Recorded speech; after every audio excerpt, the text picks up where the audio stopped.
الإعلام في العالم العربي في كل بلاد أن يهتم بالأغنية بتاعه وبتراثه وبهويته وينشره ويدعمه عبر الوسائل الإعلام، لأن الإعلام خطير وخطير جدا ومسؤوليته كبيرة جدا جدا جدا.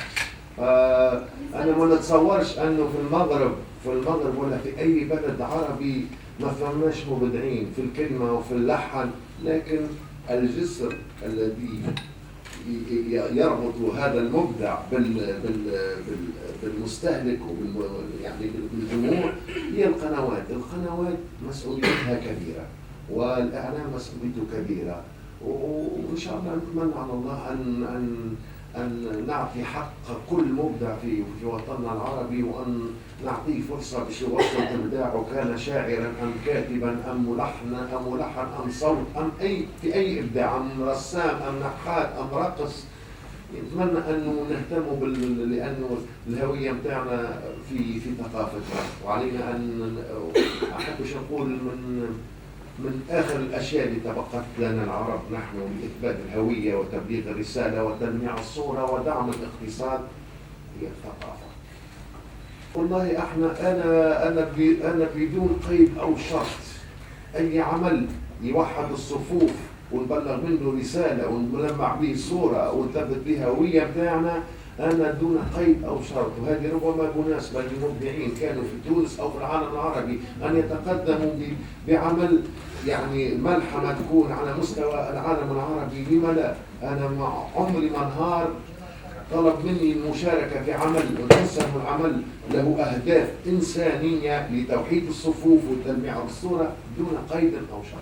كل مسلسل لا قيد ولا شرط، وسجلت وبعثت أي عمل نحس روحي أنا باش نشارك فيه، باش ندعم فيه مجموعة من الشباب عاملين مسلسل على مستوى راقي دون شيء ودون أن أتقاضى أي أجر. شو جيت في رمضان ومش حضرت المواد؟ ايه رمضان عندك 30 ابتهال. اكيد عندك 30 ابتهال عملتهم تشوفوا في القناه الفضائيه التونسيه، عندك 30 ابتهال مشاو قناه في نمره عربيه العربي الجديد مع الاطفال، 30 ابتهال مع الاطفال ان شاء الله. عندنا 30 حضرناهم العام الجاي ان شاء الله، 30 ابتهال في كل النغمات اكابيلا بدون موسيقى، ووراء كل ابتهال اذان فيهم 30 اذان مختلفين.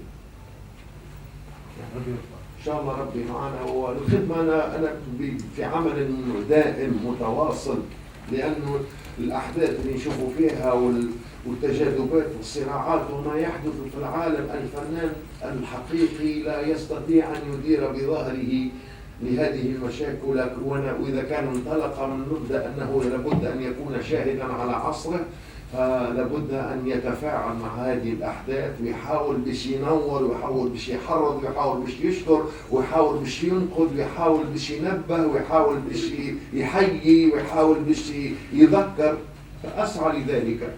ربما تكون أنا هذا ما أفكر فيه، قد أخطئ قد أصيب، ولكن هذه قناعاتي وأسعى بأن أكون صادقا.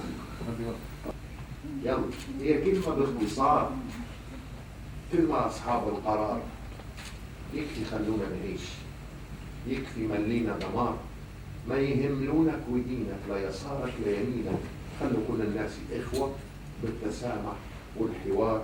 هي كلمة باختصار، كلمة لأصحاب القرار. بالبداية احنا واحد وبالنهاية العمر واحد. هي كلمة باختصار، كلمة لأصحاب القرار. شوفوا كم من أم ماتت وكم وراها من رضيع، وشوفوا كم من حرب فاتت خلفت مشهد فظيع، وشوفوا كم من أمة ضاعت، وشوفوا كم أمة تضيع.